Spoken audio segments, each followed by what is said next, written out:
Now bring the ski back onto the trailer. Brody's approaching nice and slow. He's going to go in and out of gear. If there's a current, you might want to offset yourself so the current will drift you into the middle of the trailer. Take it nice and slow. Don't rush it. Nice and easy. Pick a moment where there's no waves if you can. Nice and easy.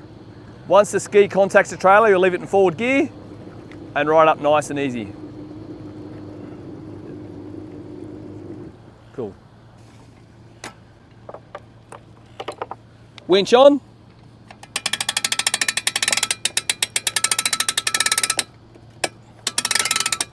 Wind it up. Safety on. Most important thing, make sure that safety goes on before you move the car. Okay, we're going to rope this one back on. Make sure that the rope is in the front of the skis. Brody's going to walk it down. He's pushed it off the wharf nice and easy.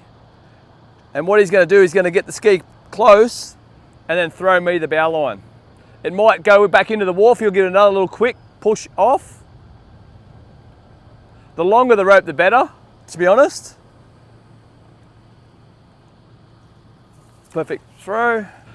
So once I get the ski kind of lined up to the middle, those little wheels should guide it up, not pulling too hard in case it does hit the other ski, and just literally pull it up into that point, loop it around 2 times on there, and then get your winch and winch it the rest of the way up.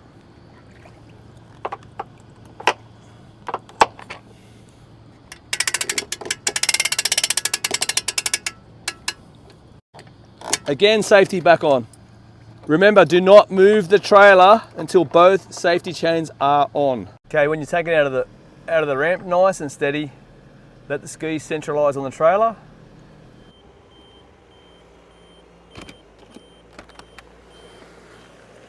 All right, once you've got out of the water, reverse order what we did when we started.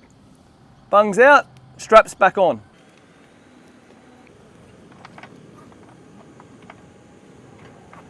Now you've had a great day in the water, we're going to take it back home. A few more jobs to do. Wash the ski properly, nice suds water, and we're going to flush the ski. That will be in the next video.